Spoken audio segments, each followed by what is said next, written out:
देश नीति, केवल सच्ची और पक्की खबरें। को आपका स्वागत है। मैं हूं आपके साथ राशिद जहीर। जब नाक के नीचे का हम देख नहीं सकते तो दूसरे से मशवरा करना जरूरी होता है कि कुछ लगा तो नहीं।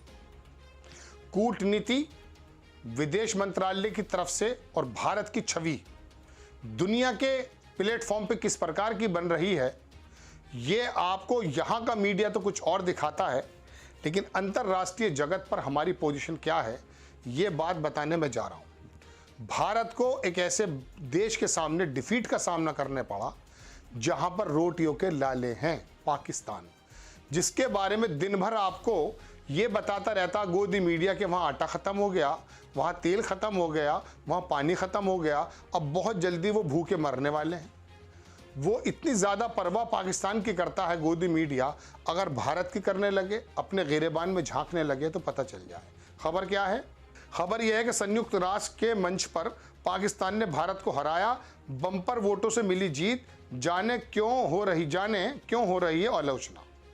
पाकिस्तान ने यूनेस्को के उपाध्यक्ष पद के लिए हुए चुनाव में भारत को मात दे दी।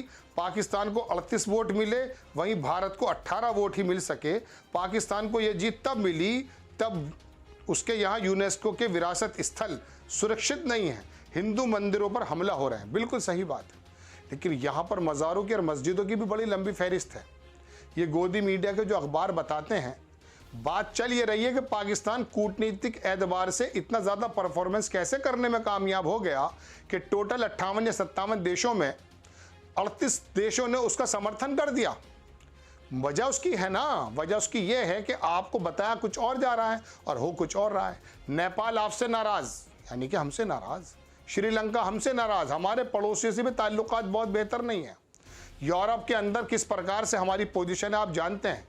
रूस हमारा कितना समर्थक हुआ करता था और है भी, लेकिन उसके बावजूद भी वो पाकिस्तान और चीन के खेमे में जा रहा है, आपको मालूम है। चीन से हमारी तनातनी शुरू से है, लेकिन हमारे विदेश मंत्री कहते हैं कि हम चीन से लड़ नहीं सकते। हम चीन से इसलिए नहीं लड़ सकते क्योंकि वो बड़ी अर्थव्यवस्था है। ये कोई जवाब है? अमेरिका के हम करीब जाते हैं, लेकिन अमेरिका गाहे बगाहे कितनी बार पाकिस्तान और इधर जगह पक्ष कर चुका है, बताइए। अभी अमेरिका ने कहा ना कि दूसरे की जगह मिट्टी पे जाके आप कत्ल गारत नहीं कर सकते, मेरे शब्द हैं ये, पन्नू के एतबार से जो बात आई थी खालिस्तानी मामले में, बाइडन ने कहा। तो कहने का मतलब दर्शकों ये है कि हमारे इर्द गिर्द के देशों को तो छोड़ दीजिए, अंतर्राष्ट्रीय पटल पर भी हमारे हालात ये है कि पाकिस्तान हमसे बाजी मार जाता है। और यहाँ पर क्या होता है? यहाँ पर यह होता है कि बस सब कुछ विश्वगुरु बन चुके हैं हम, विश्वगुरु बन चुके हैं हम लोग। हमारे बराबर में भूटान जैसा छोटा सा मुल्क जिसकी हिफाजत हम करते हैं, जिसकी सीमा की रक्षा 73 दिन तक हमारे जवानों ने की है, वो चीन के पक्ष में जा चुका है, चीन को बराबर का स्टेक होल्डर बताने लगा है और चीन से अपनी सीमाओं का वो जो है बाकायदा मैं कह सकता हूं कि एक फैसला करने के कगार पर है। अगर भूटान का चीन से फैसला हो जाता है तो आपको मैं कई बार बता चुका हूं कि हमारा जो कॉरिडोर है ना, वो जिसे चिकन नेक कहते हैं, बहुत बारीक सा, जिससे हमारी 7 सिस्टर्स जुड़ती हैं, उसके ऊपर कितना खतरा आ सकता है अंदाजा कर सकते हैं। जो माओ था ना वहाँ चीन का, मैं नाम एग्जैक्टली भूल रहा हूँ, जिसको चीन का जनक कहा जाता है, उसने अपनी 5 फिंगर्स बताई थी। उसमें हमारे एरिया को भी बताया, अरुणाचल प्रदेश को बताया, तमाम चीज़ों को। इनका पूरा का पूरा प्लान ये है ज़माने से। और चीन अतिक्रमण कब तक करता, कभी उत्तरांचल में आ जाता है, हमारे लेह लद्दाख की तरफ आ जाता है। तो ये बातें तमाम आपको कब बताई जाती हैं कि राजनाथ सिंह कहते हैं कि वो संडे और सैटरडे पड़ गया था, इसलिए नहीं बताया जाता। मतलब देश की सुरक्षा की बातों को ये पहले से बोल दें, ना कोई गुस्सा है, मतलब ऑलरेडी खुद ही इस बात को बता दिया जाए कि हमारे यहाँ सब कुछ चंगा सी है, चीन चाहे जो तू कर ले। दर्शकों बात ऐसी है, आपको बताया कुछ और जाता है और होता कुछ और है। ये पाकिस्तान जिसको उपाध्यक्ष बना गया 2023 से 2025 के बीच में यूनेस्को का, इसके अंतर्गत शिक्षा, कला, विज्ञान, संस्कृति आता है। क्या पाकिस्तान इस बात का जामिन लगता है आपको? शिक्षा, कला, संस्कृति से कुछ मुहाफिज है? नहीं, बिल्कुल नहीं। वहाँ पर मानव अधिकारों का किस तरह से चीर हरण होता है पूरी दुनिया जानती है, लेकिन हमें उससे लेना और देना क्या है? हमें तो अपनी पोजीशन को सुधारना है। हमारे यहाँ उत्तरांचल के अंदर 700-800 मज़ार तोड़ दिए जाते हैं। असम का चीफ मिनिस्टर कहता मदरसा शब्द लुप्त हो जाना चाहिए।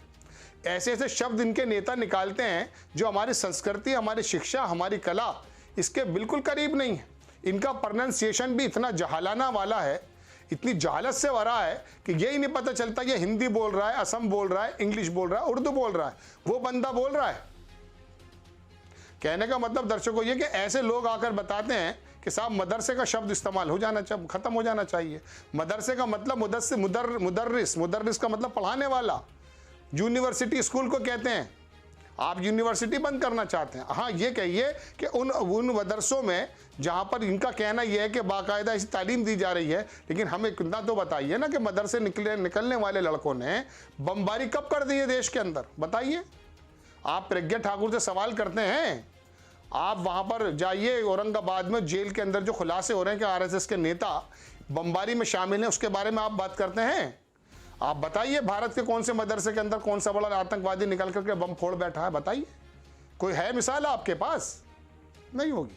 लेकिन यही बातों में लगने के बाद हमारे इंटरनल नीति भी और हमारी कूटनीति भी, हमारी विदेश नीति भी इतनी ज़्यादा मजरूह हुई, इतनी ज़्यादा ज़ख्मी हुई कि पता ये चला कि पाकिस्तान जैसा भिख मंगा जो है देश भी हमें हरा जाता और अंतर्राष्ट्रीय जगह पर 38 कंट्रीज़ का समर्थन हासिल करके हमें दुगने से ज़्यादा से हरा देता है। ये जहाँ तक बात है, आपको सोचने का विषय होना चाहिए। बात ये नहीं है पाकिस्तान बन गया और किस चीज़ का बना, इसके बारे में आप जिक्र भी नहीं सुनेंगे, गोदी मीडिया आपको बताएगा भी नहीं। वजह उसकी ये है कि आपको तो सिर्फ़ और सिर्फ इस तरह के जो है बातें बताई जाती हैं कि जिससे आप खुश हो जाएं। झूठ हो या सच हो, ये तमाम चीज़ें बताई जाती हैं। बहरहाल आपको खबर कैसे लगी अपनी राय कमेंट्स बॉक्स में ज़रूर दीजिएगा। चैनल को सब्सक्राइब कीजिएगा, शेयर कीजिएगा। नेक्स्ट टाइम मैं किसी खबर के साथ आता हूँ। जय हिंद। आपका एक सब्सक्राइब हमारे लिए महत्वपूर्ण है। देश नीति को अभी सब्सक्राइब करें और बेल आइकन को दबाना ना भूलें।